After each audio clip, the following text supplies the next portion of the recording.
নবীর শানের বিরুদ্ধে, কিন্তু হাদিসগুলি মানসুখ হয়ে গেছে। অন্য হাদিস দিয়ে মানসুখ নাই, কোরআনের আয়াত দিয়ে মানসুখ হয়ে গেছে।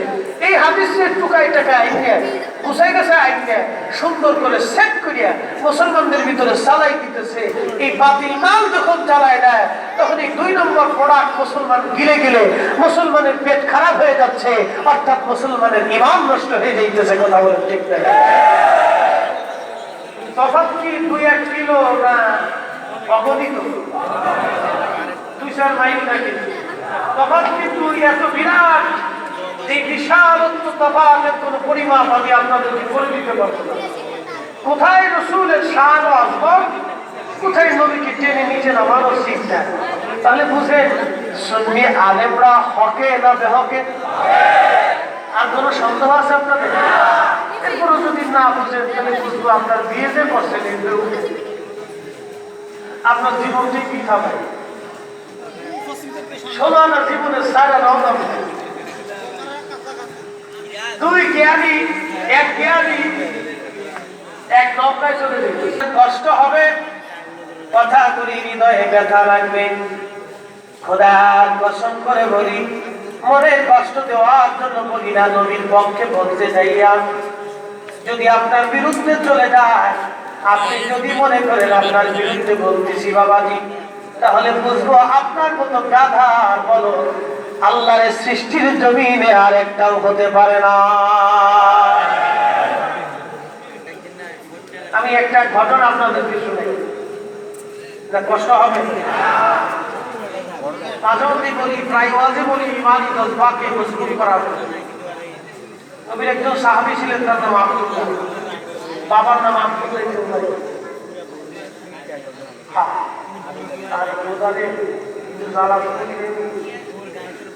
সারা দেশে যে জায়গায় যাই,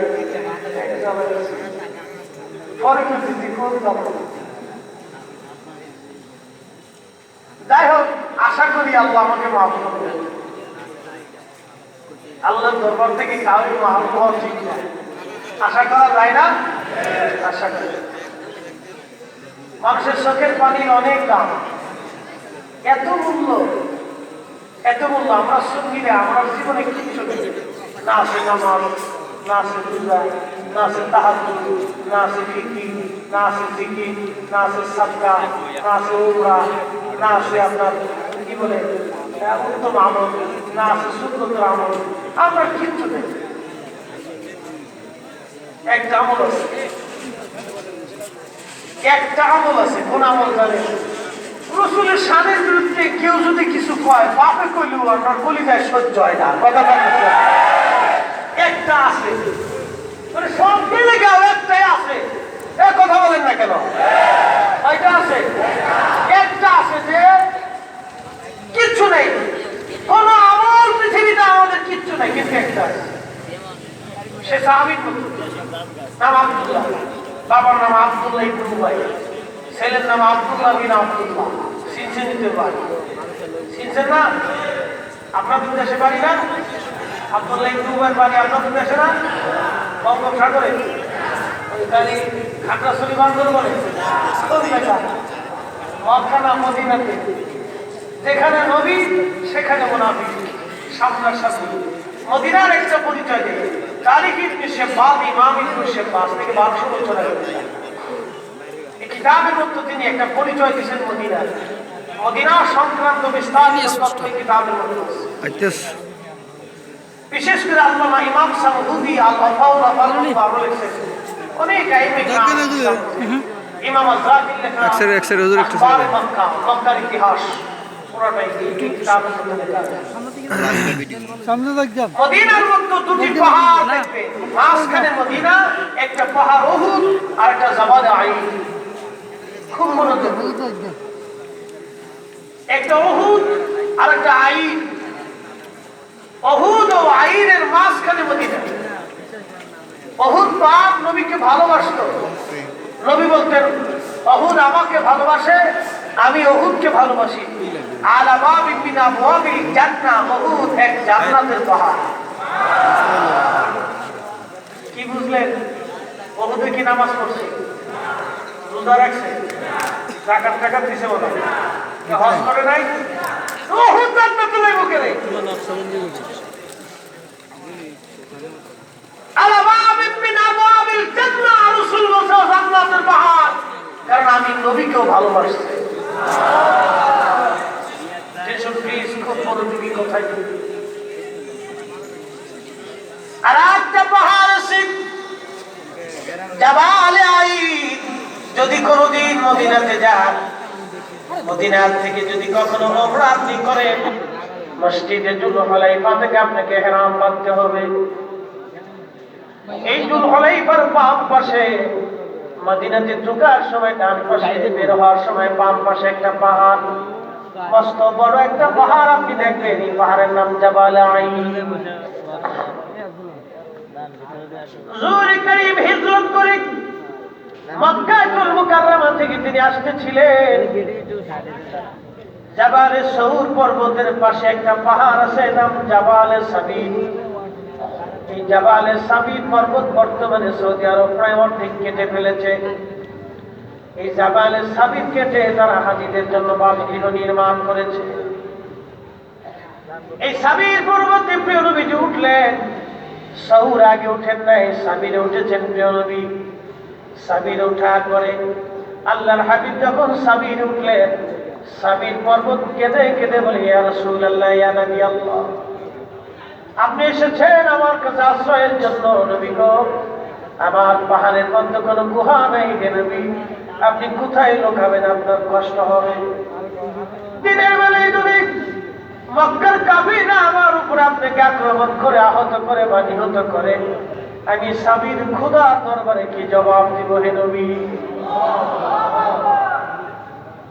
ইমাম ইসমাইল আলাইহিস সালামের মধ্যে ঘটনা হয়েছে চিন্তা করতে পারছেন একটা পাহাড় নবীর ব্যাপারে আল্লাহকে কত ভয় করতে আমার দেশের নজদিক নামাজের ব্যাপারে আল্লাহকে ভয় করে রোজার ব্যাপারে আল্লাহকে ভয় করে যাকাতের ব্যাপারে আল্লাহকে ভয় করে হজের ব্যাপারে আল্লাহকে ভয় করে হালাল হারামের ব্যাপারে আল্লাহকে ভয় করে পিতামাতার খেদমতের ব্যাপারে আল্লাহকে ভয় করে হকের ব্যাপারে আল্লাহকে ভয় করে কিন্তু নবীর ব্যাপারে সে আল্লাহকে ভয় করে না যদি ভয় করত তাহলে সে কখনোই বলতো না যে রাসূল আমাদের মতো আর আমরা নবীর মতো কথা বলেন ঠিক না বেঠিক এই কথা কোন নজদিক জবাব থেকে কখনোই আসতে পারে এর অর্থ হচ্ছে সে নবীর ব্যাপারে আল্লাহকে ভয় করে না জাবালে সাবির ডেকে বলে হুজুর আমার উপরে না থেকে আপনি সৌরে চলে যান ওর মধ্যে গুহা আছে ইতিমধ্যে সৌর নবীজিকে সালাম আরজ করলেন আসসালাতু ওয়াসসালামু আলাইকা ইয়া রাসূলুল্লাহ হুজুর আসেন আমার মধ্যে গুহা আছে নবীকে আপনি আমার উপর আরোহণ করুন আমার মধ্যে গুহা আছে সৌর সাবির থেকে নবীজি সৌরে চলে গেলেন হিজরত শেষ ওই গুহা থেকে নবীজি নেমে মক্কাতুল মুকাররমা থেকে শুরু করে মদিনাতুল মুনাওয়ারা পর্যন্ত যত রাস্তা দিয়ে এসেছেন সব পাহাড় আমার নবীকে সালাম দিয়েছে সব পাথর আমার নবীকে সালাম দিয়েছে সব গাছ আমার নবীকে সালাম দিয়েছে সব পশু পাখিরা নবীকে সালাম দিয়েছে কিন্তু জাবাল আইর আমার নবীকে সালাম দেয় নাই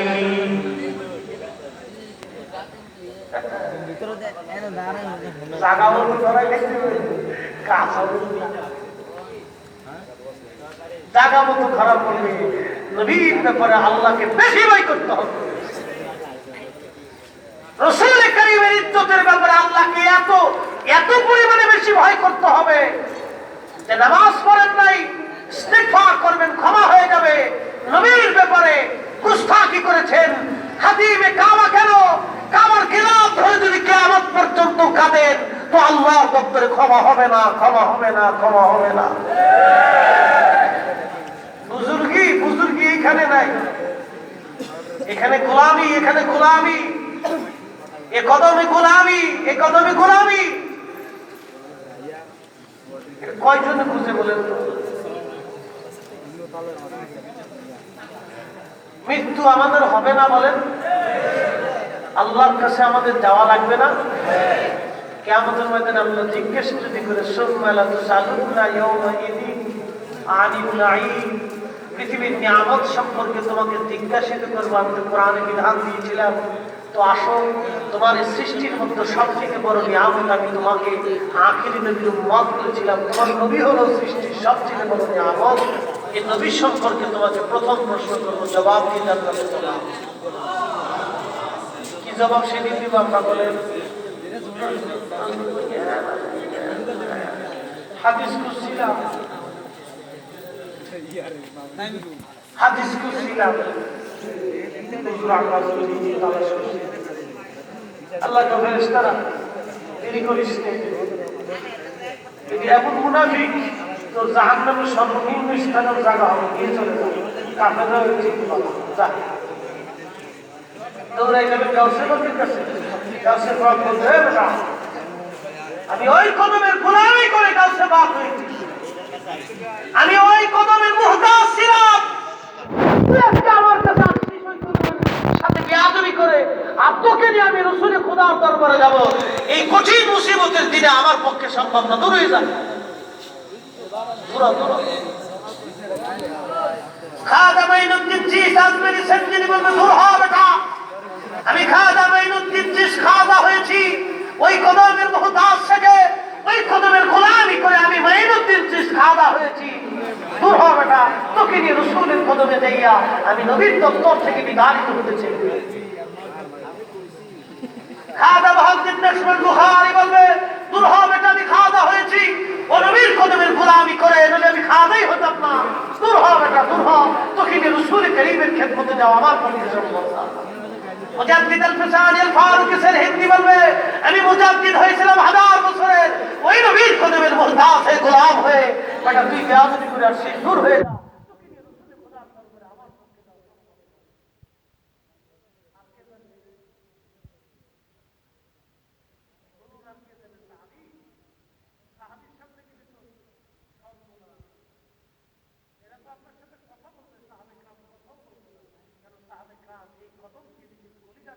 ভালোবাসতেন, কথা বলে ঠিক না জীবনের সব কিছু থেকে সাহাবীরা বলে তার একটা মাত্র উদাহরণ আপনাদের সামনে দিলাম। আমরা কেন কেন কেন দুনিয়ার মধ্যে মহান প্যারা নবী সাহাবীদেরকে নিয়ে হজে চলে গেলেন। দুঃখিত কোন এক জিহাদের ময়দানে গেলেন, জিহাদে যাওয়ার পরে সাহাবে کرام যুদ্ধ শেষ। এমন সময় একজন আনসারী মুহাজির সাহাবীর মধ্যে বাপ বিতর্ক লাগলো। সাহাবীদের বিতর্ক কোনো আইব নয়, কোনো দোষ ধরা যাবে না। সাহাবীদের মধ্যে যে দ্বন্দ্ব হয়েছে, এই দ্বন্দ্ব নিয়ে আমাদের সমালোচনা করা যাবে না, কারণ তারা সাহাবী ছিলেন। সাহাবীদের কোনো বিষয় হবে না, কোনো দোষ হবে না, কারণ তারা সাহাবী ছিলেন, তারা ঝগড়াও যদি করেছেন। কিন্তু রাসূলের খোদার চেহারা মুবারক দেখার সঙ্গে সঙ্গে তাদের জীবনের সব গুনাহগুলি আমার আল্লাহ মাফ করে দিয়েছে। এই জন্য তারা সাহাবী। সাহাবীদের কোনো আইন করা যাবে না, সাবধান। অনেকে এই মাসালা তো বুঝেই না। আল্লাহ কোরআনে বলেন আমিনু কামা আমানান নাস।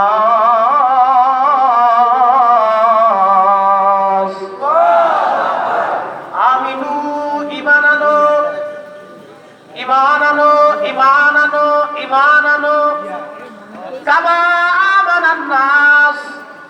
নাসের দুনিয়ার সব তাফসীরের মধ্যে চাই সাহাবা সাহাবা সাহাবা সাহাবা সাহাবা। আল্লাহ বলেন আমার নবী সাহাবীরা যেইভাবে ঈমান আনছে তোমরাও সেইভাবে ঈমান আনো। সাহাবীরা যেইভাবে ঈমান আনছে তোমরাও সেইভাবে ঈমান আনো। এইজন্য জামাত ইসলামের আবুল আলা মওদুদী সাহেব বলেছিলেন সাহাবীরা সত্যের মাপকাঠি না। আমার আল্লাহ কোরআনে বলে দিলেন আমার সাহাবীরা শুধু সত্য না, আমার সাহাবীরা ঈমানের মানদণ্ড। একবার আওয়াজ করে বলা যাবে কি মারহাবা। এবার বুঝেন ভুল কোথায়? আল্লাহ বলছেন আমার নবীর সাহাবীরা ঈমানের মানদণ্ড আমানু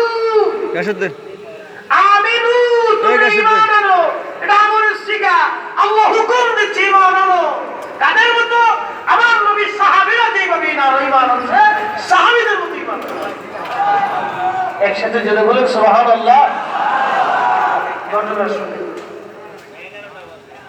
আব্দুল্লাহ ইবনে উবাই মুনাফিক সর্দার সাহাবীদের মধ্যে বাক্যে দণ্ড লাগছে মাঝখানে আব্দুল্লাহ ইবনে উবাই একটু কিরাসিন হয়ে গেছে এত দাঁড়ায় এই আনসারীরা তোমরা এই মুহাজির রিফিউজিদেরকে মদিনাতে জায়গা দিছ খাইতে দিছ আজকে এই রিফিউজির দলেরা তোমাদের উপর অস্ত্র ধরতে চায় আমরা মদিনায় ফিরে গেলে এই মুহাজিরদেরকে গার ধাক্কা দিয়ে মদিনা থেকে বের করে দেব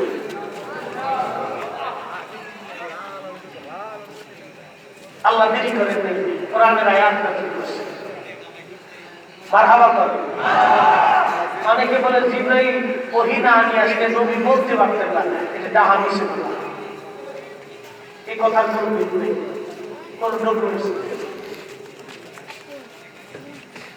প্যারা নবীর উপরে ওহী আসতো 7 পদ্ধতিতে একটা পদ্ধতি ছিল জিবরাইলের মাধ্যমে বাদ বাকি 6 পদ্ধতি ছিল জিবরাইল আলাইহিস সালাম একটা পদ্ধতি ছিল সরাসরি বেরাওয়াজ সেটা কোনো মাধ্যম নাই আল্লাহ নবী আল্লাহ নবী নবী আল্লাহ আল্লাহ নবী নবী আল্লাহ এই দুই মাঝখানে কোনো পর্দা ছিল না আল্লাহ থেকে নবী নবী থেকে আল্লাহ আল্লাহ থেকে নবী নবী থেকে আল্লাহ সরাসরি আমার আল্লাহ আল্লাহর হাবিবের উপর ওহী করতেন একবার আওয়াজ তুলে বলা যাবে কি মারহাবা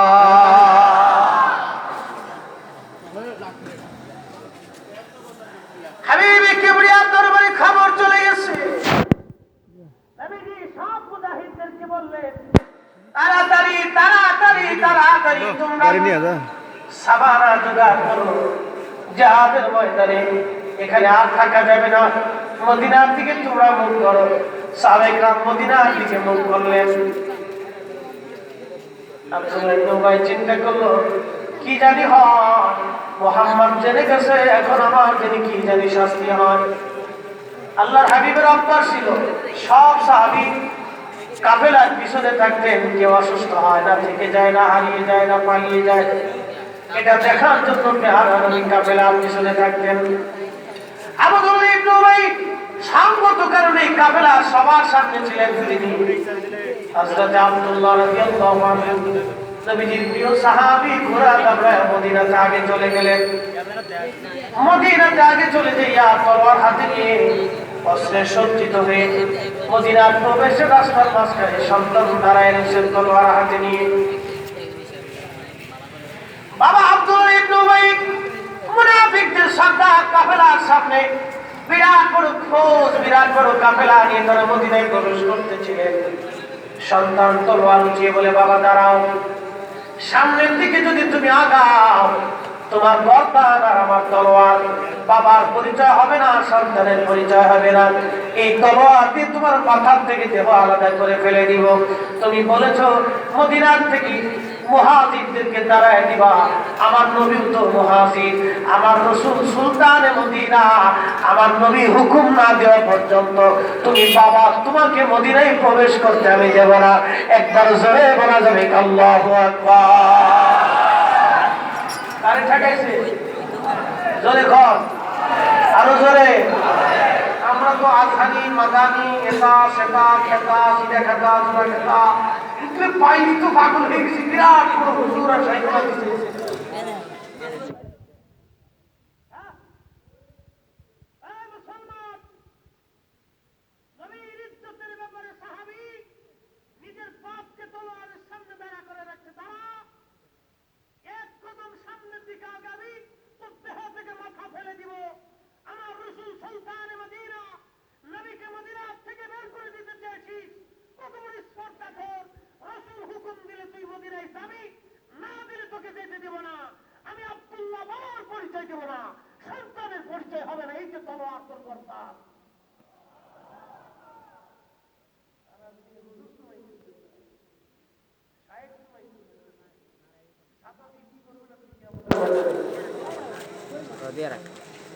কাজ হবে না, কাজ হবে না। আমিনু কামা আমানাত সাহাবীদের কি দিয়া কোনো কথা নাই,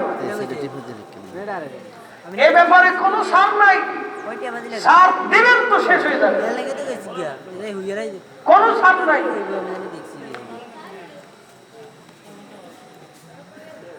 প্রিয় বন্ধু, গভীর মনোযোগ। বাবা কিংকর্তব্য বিমূঢ় হয়ে দাঁড়িয়ে রয়েছে, ছেলের ভাব করতে দেখে বাবা নড়াচড়া করে না। সব সাহাবী মদিনায় চলে গেল, প্যারা নবী কাফেলার পিছনে ছিলেন। আল্লাহর হাবিব এসে দেখলেন বাবাকে সন্তান তলোয়ারের সামনে দাঁড় করায় রাখছে। দেখে বলে, আব্দুল্লাহ কি হয়েছে? বলি, ইয়া নবী আল্লাহ, ইয়া হাবিব আল্লাহ, নবী গো, আমার বাবা মদিনার থেকে মুহাজিরদেরকে বের করে দিতে চায়, আপনাকে বের করে দিতে চায়। হুজুর, এই মদিনার অধিপতি আপনি, আপনি সুলতানে মদিনা। ইয়া নবী আল্লাহ, যদি আপনি অনুমতি দেন আমার বাবা আপনার মদিনায় ঢুকবে, নতুবা আমি ছেলে হিসেবে বাবার ঘর দান ফেলে দিব। তলোয়ার নামাও। সাহাবী বলতেছি, ইয়া রাসূলুল্লাহ, আমি জানি আপনি আমার বাবাকে হত্যার বিধান চালু করতে পারেন। আমি আশঙ্কা করতেছি আপনি আমার বাবাকে হত্যা করবেন। তবে নবীজি, একটি আপনার খেদমতে রাখি, ইয়া রাসূলুল্লাহ, আমার আব্বা জানকে যদি আপনি হত্যা করান, পৃথিবীর অন্য কোনো মানুষকে হত্যা করাবেন না, আমি আমার বাবাকে নিজ হাতে হত্যা করব। কারণ পৃথিবীর অন্য কেউ যদি আমার বাবাকে হত্যা করে, তাহলে অন্য কারো প্রতি আমার বিদ্বেষ আসতে পারে, বাবা হত্যার প্রতিশোধের স্ত্রী আসতে পারে। আমি নিজে যদি বাবাকে হত্যা করি, তাহলে আমার মনে কোনো দুঃখ থাকবে না, কষ্ট থাকবে না। কারণ এই হত্যা আমি আল্লাহ এবং আল্লাহর নবীর জন্য করেছি। একবার আওয়াজ তুলে বলা যাবে কি মারহাবা। সালাতুন ইয়া রাসূলুল্লাহ ওয়ালিল মুমিনিনা ওয়ালাকিন্নাল মুনাফিকিনা লা ইয়ালামুন।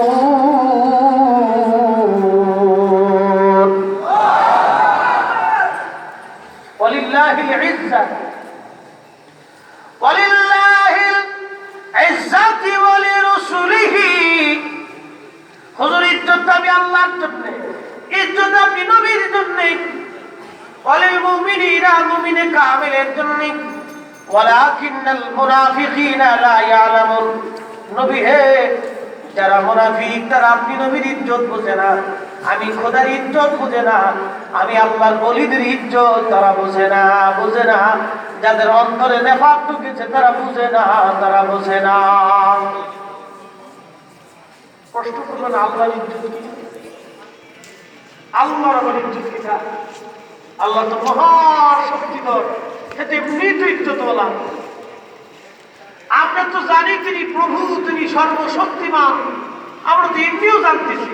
তো তার আবার ইজ্জত কি? সে তো ইজ্জতওয়ালাই, যিনি ইজ্জত দিয়ে থাকেন তার আবার ইজ্জত কি? তিনি ইজ্জত দেন, তিনি তো এমনি ইজ্জতওয়ালা, এমনি ইজ্জতের মালিক, তার আবার ইজ্জত কি? মুসলমান, মালিকের ইজ্জত কি? যদি একটি ঘটনার দিকে আপনি আলোকপাত করেন, আল্লাহর ওলি বিশর হাফিজ জীবনে মদপায়ী ছিলেন, তিনি সারা জীবন মদ পান করেছেন। বিশর হাফিজ পৃথিবীর মধ্যে নিকৃষ্ট মানুষ, ওই মানুষটা যে নেশা করে। 2 নম্বর, ওই লোকটা যে টাকার বিনিময়ে জেনা করে, যিনি টাকা দিয়ে জেনা করে সে নিকৃষ্ট। সেই নারী টাকার বিনিময়ে দেহ বিক্রি করে, এটা নিকৃষ্ট। সৃষ্টির মধ্যে 2টা মানুষ পৃথিবীতে নিকৃষ্ট সবচাইতে, যে নেশা করে এবং টাকার বিনিময়ে দেহ ব্যবসা করে এবং টাকার বিনিময়ে নারীর দেহ কিনে নেয়। এই পৃথিবীর মধ্যে 2টা মানুষ খুব নিকৃষ্ট। মুমিন শুনিয়া রাখেন, পৃথিবীর নিকৃষ্ট কাজ হযরত বিশর হাফিজ করেছে।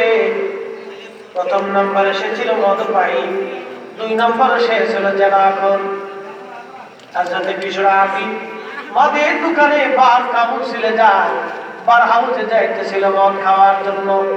রাস্তার মাঝখানে দেখি কাগজের টুকরার মধ্যে লেখা ছিল ইলাহা ইল্লাল্লাহ মুহাম্মাদুর রাসূলুল্লাহ সাল্লাল্লাহু আলাইহি ওয়াসাল্লাম। এই যে সুমানা খাইছে, এই যে সুমানা খাইয়া এটা কি আমরা মেম্বারিতে দাঁড়ানোর জন্য শুনেছি? এটা খাইলে চেয়ারম্যানে ভোট বেশি পাওয়া যাবে না? কার জন্য খাইছে? বলে